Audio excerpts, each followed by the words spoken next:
I and others have been telling you for a long time that exercise is so important to building real strong bone. So, how is it possible to do too much exercise, even in your younger years, that leads you to having bone loss and even full bone osteoporosis? I'm Glory B, and this is GloryB-TV, a lifestyle channel for mature women who want to look fabulous, feel amazing, and age gracefully. I reversed osteoporosis naturally without the bone drugs when I was 61 years old. Now I'm 65 and still doing well. So, what is this idea about too much exercise leading to getting osteoporosis? Well, all of this started a conversation when I heard from a couple viewers who wrote in the comments that they had been marathon runners for several years and now they're shocked to find out they have osteoporosis. Well, I was surprised too, because the thinking is that when we do high impact exercise, it's great for our bones. It turns out the problem can be coming from a few other directions when it comes to people who do endurance sports later developing osteoporosis. The first option is that people who run marathons or do endurance sports have very specific nutritional needs and need more calories each day than the rest of us who don't run marathons nor train for marathons. Professional athletes will often work with a professional nutritionist to ensure they have enough calories, can perform their sport well, and their bodies stay in top condition. Now, on the amateur side, many marathon runners also have a different full-time job, perhaps a spouse and children, which means a busy life. Getting the right nutrients and the right amount can get lost in life.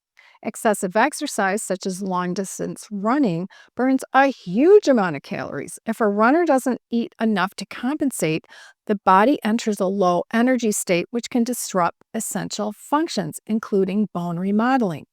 This condition, known as relative energy deficiency in sport, or RED-S, leads to hormonal imbalances and weakens bones over time.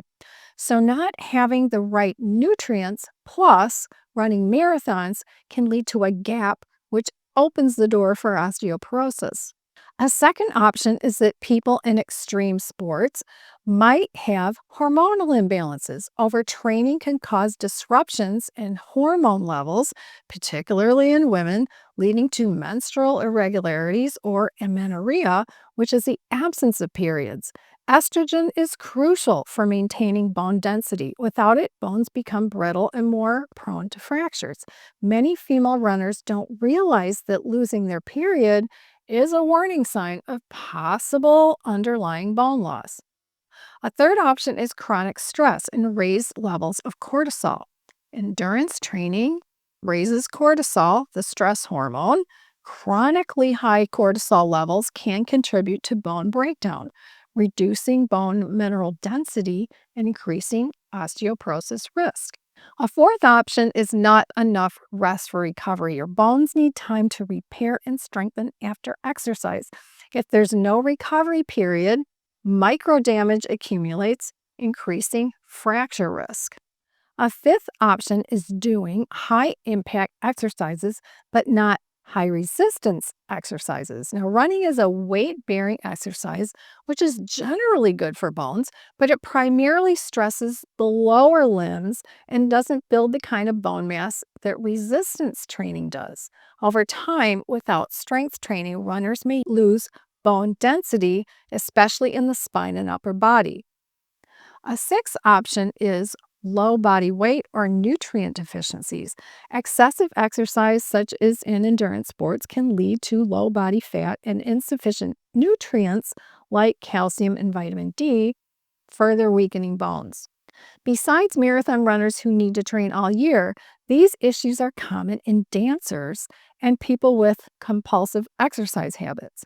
A balanced approach with proper nutrition, rest, and strength training is key to maintaining strong bones while staying active. I was reading an article in Reader's Digest by a young woman who was exercising excessively.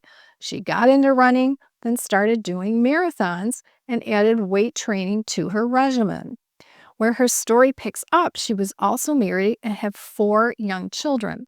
She was so busy that she often skipped meals or didn't eat enough.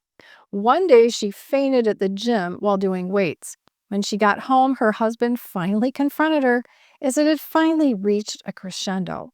Now, as I was reading this and putting together the puzzle pieces, I thought, I think she also had bone loss even at this young age. Then, as I continued reading the article, I finally got to that part. And this is what she wrote. While exercising builds and maintains bone density, going to extremes can destroy tissues, including heart muscle, and lead to loss of bone density. I was barely 30 years old, yet I had the bone density of a 60-year-old. Combine over exercising with under eating, and it's a perfect recipe for stress fractures. As a result, I had multiple stress fractures in my legs and feet. Now, if you want to read her article, the Reader's Digest is often at your local library, and it's the February 2025 issue, and the article starts on page 50. How can endurance athletes prevent osteoporosis? Number one, prioritize nutrition. Eating enough calories, especially foods rich in calcium, vitamin D, magnesium, and protein, is critical. Number two, monitor your hormones and menstrual cycle.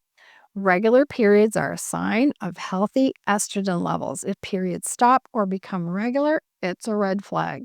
Number three, monitor your stress. And this is related to number four, which is incorporate rest and recovery. Overtraining without proper recovery breaks down bone faster than the body can rebuild it. Number five, balance running with strength training. Add weightlifting or resistance exercises, and that will help stimulate bone growth in ways that running alone cannot.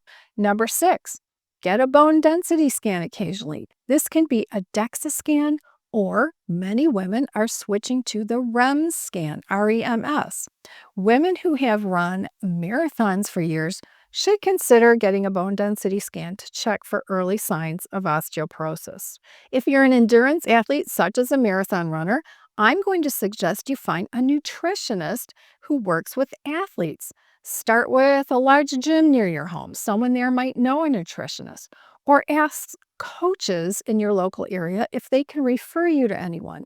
A sports nutritionist will be able to work with you regarding your height, your weight, your goals, and your sport to give you accurate information. Meanwhile, resting is really important. If you'd like to know more about what I found out lately about sleep, check out this video where I break down better ways to get good sleep at night. On my channel, I have lots of other videos about preventing and reversing osteoporosis without spending a ton of money, and they're all in one playlist. I'll link a few of those videos in the description box and in cards. I'll see you over there in the next video.